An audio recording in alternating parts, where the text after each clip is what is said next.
주 안에서 사랑합니다. 우리 할렐루야 찬양대 찬양 우리 하나님께서 기쁘게 받으신 줄로 믿습니다. 우리 찬양대 찬양과 또 다양한 섬김을 받으신 우리 하나님께서 이 시간 추위 가운데도 예배의 자리를 사모하며 나온 우리 모든 성도님들에게 한량없는 은혜 부어주실 줄로 믿습니다. 우리는 지난 2주 동안 마가복음의 말씀을 살펴보고 있습니다. 그 1장의 말씀을 살펴보면서 제자들이 어떤 길로 부름을 받았는가를 살펴보았습니다. 첫 번째 주에서는 제자들의 삶의 중심과 그 우선순위가 이동되는 장면을 우리가 살펴보았습니다. 그물보다 더 크고 분명한 가치를 제자들이 발견했기 때문에 그물이 더 이상 그 인생의 그들의 중심이 되지 못했습니다.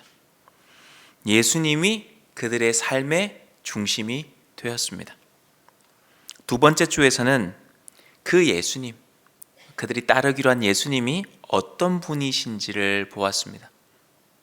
서기관들과는 다른 권위 있는 말씀, 그리고 어둠의 영이 견디지 못하고 떠나가는 그 권세, 이를 통해 예수님이 하나님이시다, 예수님의 하나님 되심이 잘 드러났습니다.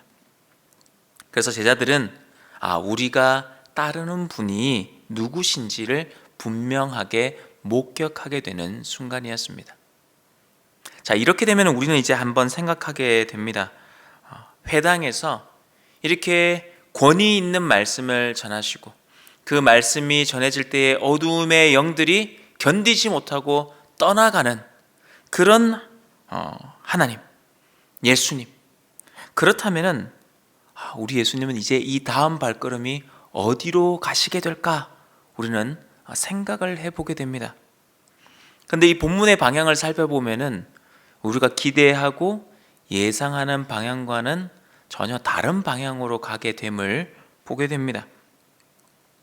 이 놀라운 권위와 권세를 보여주신 예수님이시라면은 이제는 여기보다 조금 더 큰 곳으로, 조금 더 화려하고 조금 더 경건하고 뭔가 큰 곳으로 가셔야 함이 마땅한 것 같은데, 예를 들자면은 회당에서 이제는 성전으로 가신다든지 아니면 왕궁으로 가신다든지 뭔가 어떤 특별한 곳으로 가실 것 같은데, 예수님께서는 회당에서 나오셔서 제자들과 함께 한 집으로 이동을 하십니다.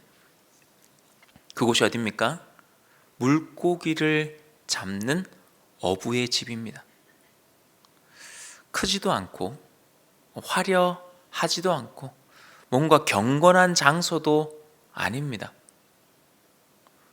이 장면은 성육신하신 그리스도가 약간 떠오르는 장면이기도 합니다. 왕이신 분이 스스로 낮아지셔서 우리의 자리로 오신 것과 같은 장면이 사실 오늘 본문 가운데 펼쳐지고 있는 겁니다. 29절 말씀을 한번 보시겠습니다. 회당에서 나와 곧 야고보와 요한과 함께 시몬과 안드레의 집에 들어가시니, 이 부분만 읽어보면은 우리 앞부분까지는 막 드라마틱하지 않았습니까? 그 예수님의 어떤 하나님 되심이 막 나타나고 귀신이 떠나가고. 그런데 지금 이 장면은 어떻게 보면 예수님의 공생의 사역에서 너무 개인적인 장면을 적어 놓은 것 아닌가. 왜냐하면 이 마가복음은 베드로의 증언과 설교에 기반한 게 많아서 이 베드로의 좀 어떤 그런 부분을 부각시키려고 하는 것 아닌가라는 약간 사적인 느낌마저도 드는 본문입니다. 그런데 여러분, 바로 여기가 사실 복음의 빛이 아주 선명하게 드러나는 장면입니다.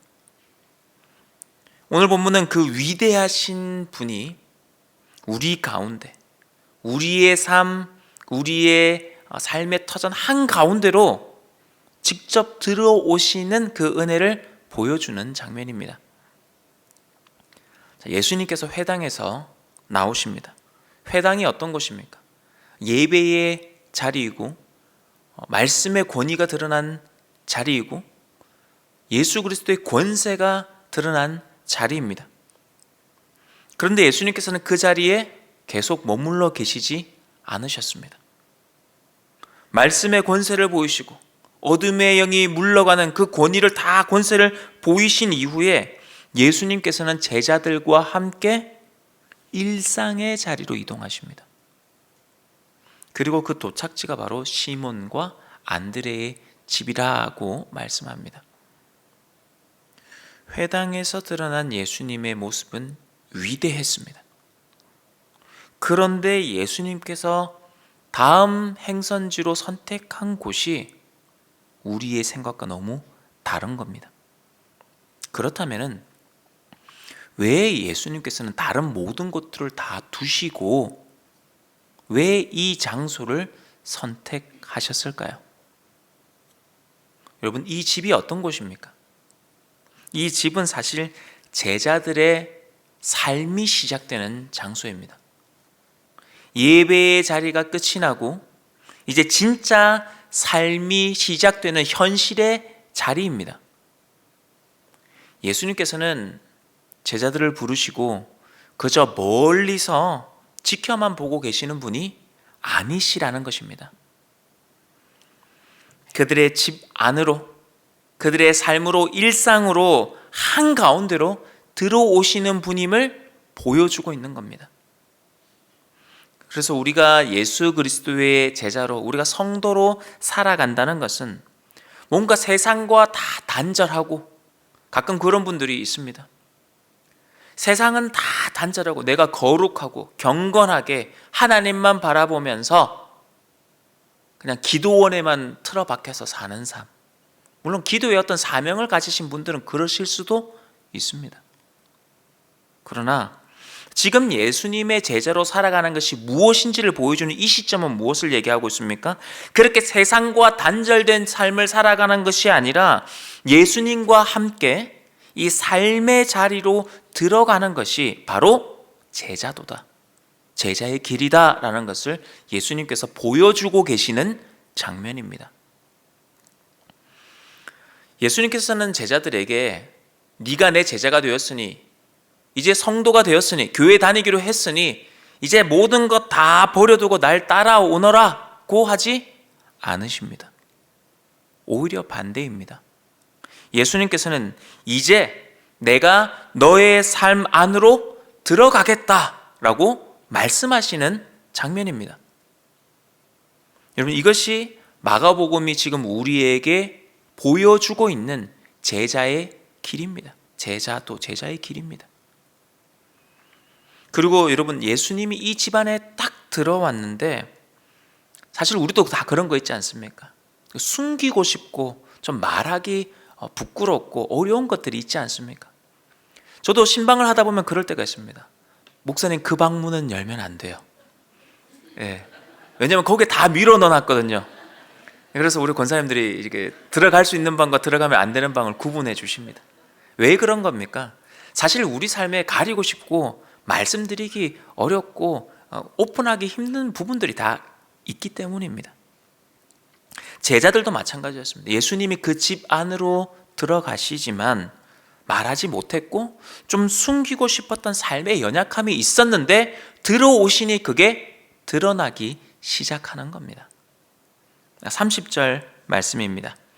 시몬의 장모가 열병으로 누워있는지라 사람들이 곧 그 여자에 대하여 예수께 여짜온대. 여러분, 예수님의 제자가 되었는데 부르심을 받고 이제 헌신하기로 작정하고 주님을 따랐는데 지금 집안의 문제는 어떻습니까? 여전히 존재하고 있습니다. 여러분, 성경은 이 장면을 어떤 것도 미화하지 않고 그대로 우리에게 보여주고 있습니다. 시몬의 장모는 지금 어떻습니까? 열병으로 누워있다고 했습니다. 시몬의 가정은 예수님을 만났고 그 집은 이미 예수님의 제자가 된 가정이었지만 그 집에는 여전히 문제와 어려움이 있었습니다. 이 장면이 우리에게 중요한 이유는 분명합니다. 우리가 예수님의 제자가 되고 우리가 성도로 살아간다고 해서 우리 삶에 있던 문제들이 단번에 다 사라지는 것은 아니라는 것입니다. 이것을 아주 정직하게 보여주고 있습니다. 교회를 다니고 말씀을 붙들고 헌신의 자리에 서며 제자의 길을 걸어가기 위해 애쓰고 있는 우리의 삶에도 사실 말을 하지는 않지만 여전히 해결되지 않는 문제와 연약함이 우리 가운데 존재한다는 것입니다. 다 동일합니다. 가정의 문제가 있고 자녀의 문제가 있고 재물의 문제가 있을 수도 있고 건강에 육신의 연약함에 여러 문제들이 있을 수 있습니다. 여러분, 이것은 믿음이 없어서 생기는 문제가 아닙니다. 어떻게 보면은 신앙생활을 하기 때문에 예수님의 제자로 살아가기 때문에 마주하게 되는 현실일 수도 있습니다. 그래서 성경은 이거를 실패했다거나 믿음이 없다고 이야기하지 않습니다. 오히려 이거는 뭐라고 얘기를 하면 좋으냐면 이미와 아직의 신앙이다라고 표현하기가 딱 좋습니다. 이미와 아직, 이게 무엇이냐? 이미 예수님은 우리 집에 들어오셨습니다. 이미 하나님의 나라가 우리 가운데 시작되었습니다. 이미 예수님의 임재가 그들의 삶 가운데 임했습니다. 그러나 아직 우리 모든 문제가 다 해결된 것은 아닙니다. 아직 육체적인 연약함은 남아있고 아직 우리의 부족함은 존재하고 있습니다. 여러분, 성경은 이 두 가지를 동시에 살아가게 만듭니다. 이미 주님이 우리와 함께 하시지만 아직 완전한 회복을 향해 기다리며 걸어가는 삶. 그 삶이 바로 제자의 삶이고 성도의 삶입니다. 그리고 바로 이 지점에서 30절 말씀 후반절에 우리에게 되게 중요하게 다가옵니다. 사람들이 곧 그 여자에 대하여 예수께 여짜온대. 그들은 지금 예수님께 뭘 요구를 하지 못합니다. 그럴 수밖에 없는 게 지금 예수님의 너무 위대한 모습을 보았기 때문입니다. 예수님께 어떻게 구해야 할지도 몰랐고 어떻게 기도해야 할지도 몰랐습니다. 그래서 그들이 할 수 있는 것이 무엇이냐? 예수님께 그냥 내 상황과 형편 막 다 고민하지 말고 있는 그대로 내어놓는 겁니다. 주님, 사실 저희 집에 이런 문제가 있습니다. 주님, 사실 이런 연약함이 지금도 여전히 우리 안에 있습니다. 아직 해결되지 않은 현실을, 아직 정리되지도 않은 그 문제를 그냥 있는 그대로 가감없이 주님 앞에 내어 놓는 겁니다. 여러분, 이 솔직함이 어떻게 보면 마가복음의 특징 중에 하나입니다. 마가복음은 앞서 말씀드렸지만 전통적으로 베드로의 설교와 증언으로 기반하여 쓰여진 복음서다라고 우리는 알고 있습니다. 그렇다면 이 장면은 여러분 생각해 보십시오. 베드로의 개인 가정사가 좀 많이 나오지 않습니까? 베드로가 숨기고 싶었던 장면이 아니라 오히려 이것은 은혜로 고백할 수 있는 장면이 된 겁니다. 자신은 어떤 존재입니까? 예수님을 부인하지 않겠다고 말을 했지만 3번이나 예수님을 부인했던 사람입니다. 그러나 그런 자신을 자기가 찾아간 것이 아니라 예수님이 다시 찾아오셔서 양떼를 맡기셨습니다. 그래서 베드로는 이제 그 다음부터는 내 부족함, 이걸 가릴 이유가 없어졌습니다. 왜? 나는 부족한 게 맞으니까. 누가 드러나야 되는 겁니까? 그리스도가. 그래서 그는 자신의 가정 안에 있었던 문제, 어떻게 보면 정리되지 않은 현실도 그대로 가감없이 증언할 수 있었던 겁니다. 베드로가 이걸 오픈하는 이유가 무엇입니까? 예수님의 뒤를 따르고 있는 제자들에게도 말해주고 싶은 겁니다. 저도 그랬습니다. 예수님의 제자라고 하고 수제자라고 불리는 저도 집에 문제가 다 있었습니다. 제자가 되었지만 우리 집 안의 문제는 여전히 존재했습니다. 라는 걸 얘기해 주고 싶은 겁니다. 그러나 이 문제는 누가 해결해 주실 수 있다? 예수님. 내 힘과 능력으로 되는 것도 아니고 예수를 믿었으나 내 안에 이런 문제들은 여전히 존재했습니다. 그러나 유일한 해결은 예수님밖에 없습니다. 이 얘기를 하고 싶은 겁니다. 자, 바로 그 자리에서 이제 주님이 일하기 시작하십니다. 31절 말씀입니다. 여러분 31절 말씀 한번 여러분의 목소리로 읽어보도록 하겠습니다. 시작.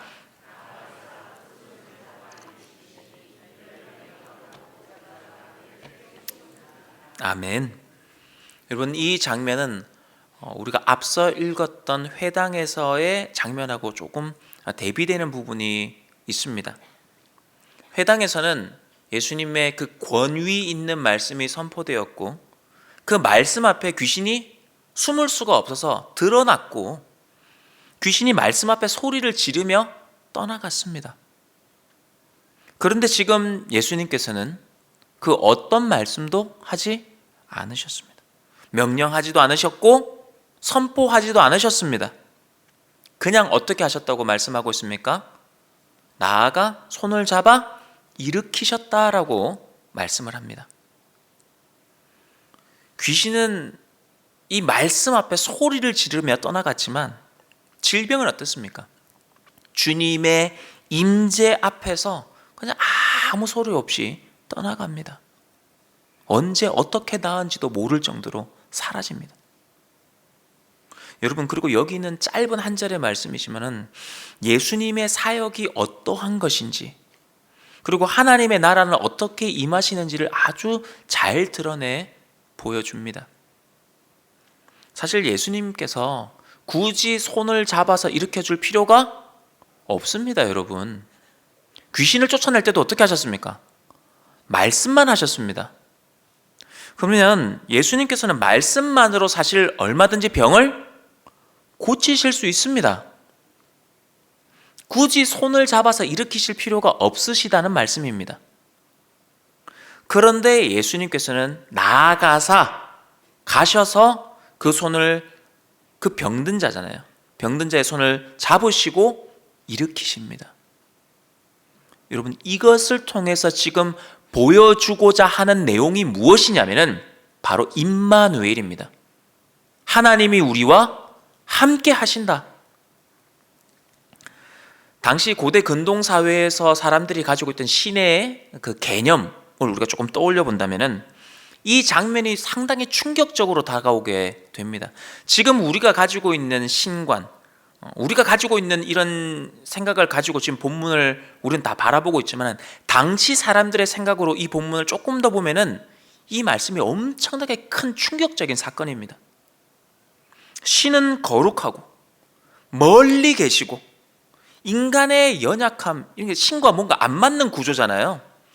인간의 연약함과 분리된 존재가 신이다라고 여겨졌습니다. 더군다나 예수님이 이 바로 앞절에 어떤 일을 행하셨습니까? 권위 있는 말씀, 그 말씀에 귀신이 견디지 못하고 떠나가는, 그래서 감히 가까이 하기도 어렵고 더더군다나 집으로 모시기에는 두려운 분이었습니다. 그런데 예수님께서 제자의 집 안으로 들어오시고 연약함이 드러난 그 앞에 서셔서 병든 자의 손을 붙잡아 주신 겁니다. 단순한 친절이 아닙니다. 왕이신 분이 누추한 자리에 내려오셨고 거룩하신 분이 이 연약함을 피하지 않은 사건입니다. 자, 열병이 정확하게 어떤 병인지는 성경이 정확하게 표현하고 있지는 않습니다. 그러나 분명한 것은 이 장면은 그 당시 사람들에게 어떻게 다가올 수 있느냐? 신이 인간의 고통을 직접 만진다. 이게 상상하기 어려운 사건인 것입니다. 여러분, 말로만 임마누엘이 아니라, 관념적인 임마누엘이 아니라 실제로 우리와 함께 하시는 하나님, 내가 연약해서 넘어져 있고 그 어떤 것도 할 수 없는 그때에 내 손을 붙잡아 주시는 하나님, 이심을 오늘 본문이 드러내고 있는 겁니다. 그리고 이 손길 앞에 열병은 떠나갔습니다. 얼마나 기뻤겠습니까? 시몬의 장모가 아팠으니, 그 자기 열병이 떠나갔으니 시몬의 장모도 기뻤을 것이고, 그 집 안에 있는 모든 사람들이 다 기뻐했을 것입니다. 그런데 조금 이상한 표현이 있습니다. 여기 보면은 여자가 그들에게 수종드니라고 했습니다. 여러분, 열병이 떠나갔습니다. 그러면 무슨 얘기가 있어야 될 것 같습니까? 그렇죠? 감사합니다, 고맙습니다, 그런 얘기가 나올 것 같은데 그런 얘기는 한마디도 없습니다. 그냥 조용히 자연스럽게 섬김의 자리로 나아갔다는 이야기만 있습니다. 여인에 대한 이야기가 없습니다. 여러분, 먼저 여기서 생각해 볼 거는 뭐냐면, 이게 바로 은혜의 능력입니다. 여러분, 은혜를 받으면은 뭘 이렇게 해라 저렇게 해라, 우리가 설득을 하거나 조건을 걸지 않아도, 너 예배 잘 드리고 엄마가 10,000원 줄게, 이런 거 안 해도 은혜를 받으면 어떻게 됩니까? 자기가 가는 겁니다.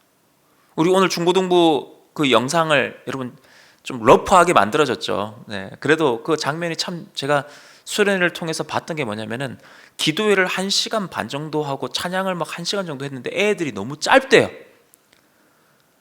새벽 2시 반까지는 해야 돼, 찬양하고 기도를. 그래서 임성훈 목사님 체력도 좋은데 저한테 얘기하시더라고요. 수련회 끝나고 하루만 좀 쉬어야 될 것 같다고. 체력이 안 된다고. 얼마나 귀한 겁니까? 여러분, 은혜를 받으면은 움직이게 되어 있습니다. 은혜의 능력이 바로 이런 겁니다. 이렇게 섬겨라 저렇게 섬겨라 하지 않아도 은혜를 받으니 움직이게 되어 있는 겁니다. 그래서 삶의 방향이 은혜를 받으면 바뀌게 됩니다. 그리고 여러분, 여기서 우리가 한 번 더 생각해 볼 것은, 사실 이 집에는 되게 심정이 여러모로 복잡한 심경이었을 것입니다.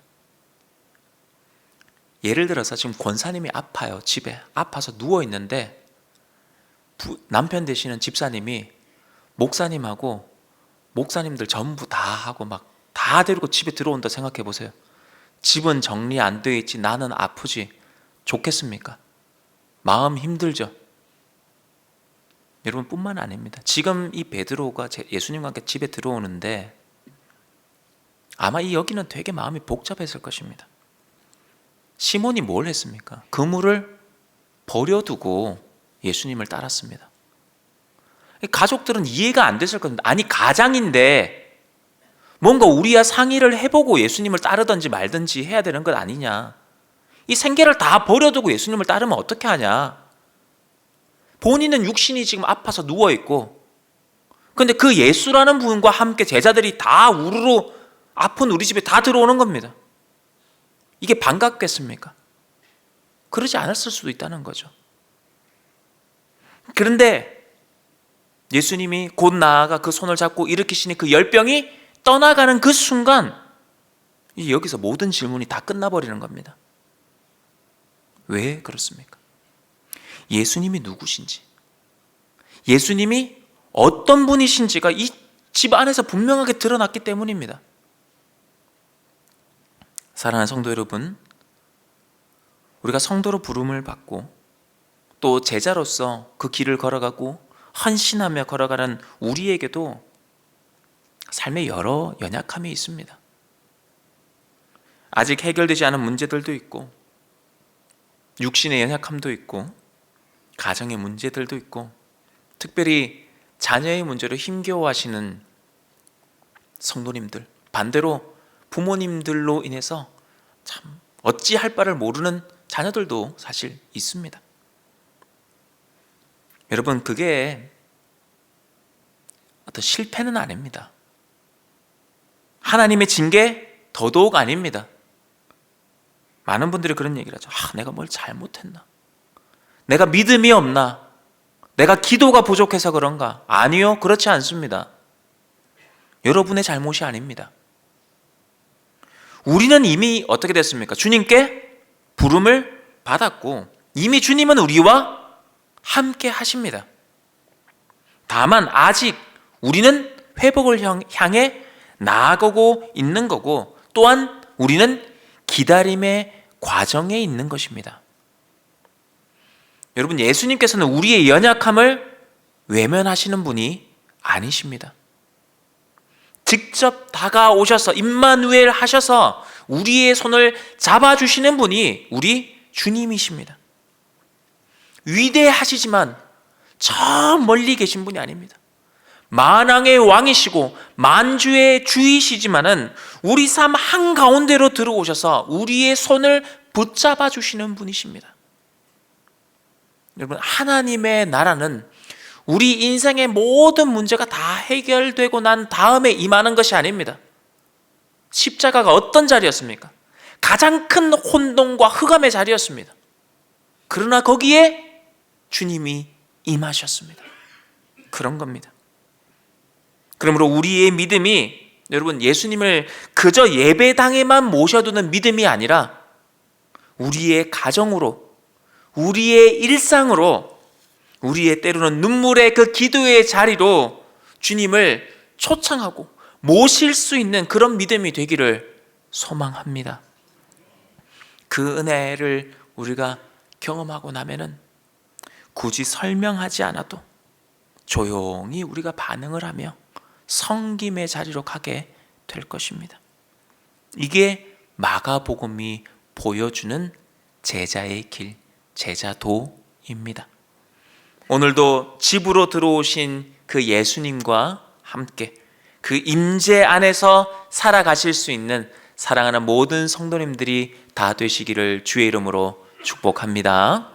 우리 시간 말씀을 생각하시면서 합심하여 기도하기를 원합니다.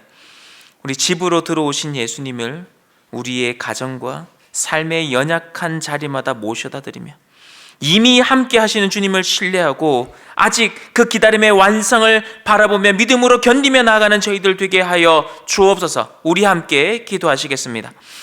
사랑이 많으신 하나님 아버지, 오늘 말씀을 통해 집으로 들어오신 예수님 다시 만나게 하시니 감사합니다. 우리가 성도로 살아가고 제자로 살아가며 헌신의 자리에 있지만 우리 삶에 여전히 해결되지 않은 문제들이 많이 있습니다. 가정의 어려움과 자녀의 문제와 육신의 연약함과 말로 하지 못할 수고와 무거운 짐들을 안고 살아가는 주의 백성들을 주여 친히 기억하여 주옵소서. 아버지여, 이 어려움이 실패가 아닙니다.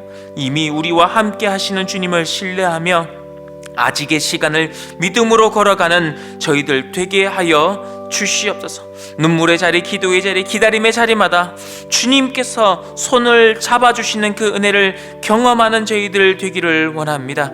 그리고 그 은혜를 경험하면 우리가 다른 말들 다 내려놓고 감사함으로 섬김의 자리로 나아가는 저희들, 그래서 오늘도 우리 가운데 임마누엘로 함께 하시는 예수 그리스도를 찬양하는 인생 되게 하여 주시옵소서.